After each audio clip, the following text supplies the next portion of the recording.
हे सविता, सकाळपासून भूक लागली, पोटात कावड्यावर आणतात, चहा नाही, नाश्ता नाही. आणि सकाळ सकाळ उठून ते मारलेले पण पोहे खाल्ले नाही कोणी गेले. आणि चहा बनायचा अजून तिसरा चहा आहे.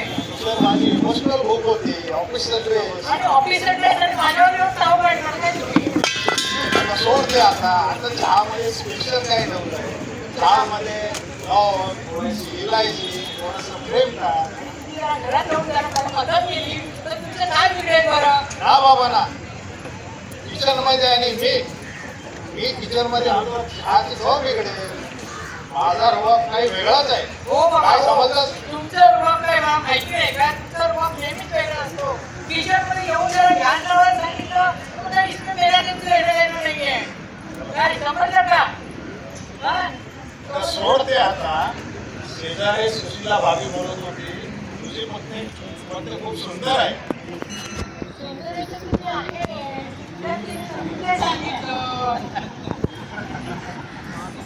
आणि ते शेजारी राहत होते ना, सांगत होते, खूप सुंदर आहे.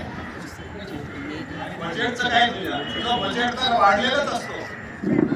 नेहमी नाही पण कधी कधी. दर 2 महिन्याला एक नवीन मोबाईल घेतात, तो काय?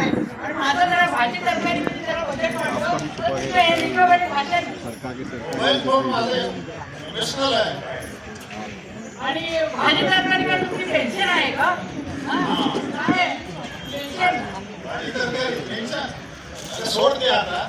आजच्या जेवणात काय स्पेशल जेवण? आहे ना, जेवणामध्ये मस्तपैकी भाकरी आहे, भाजी आहे, वरण भात आणि त्याच्यावर साधी तुपाची डाळ आणि बाजूला लोणचं आणि पापड. समजलं का?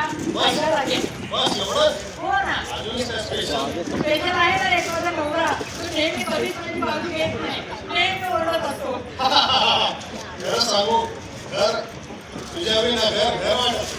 आता मस्त नका मारू. काय काम आहे ते सांगा आधी. काम सांगू? हा. काम संपलंय आता आपण लाफ्टर करूया. चला तर मग आम्ही लागतो करूया. सारे गाव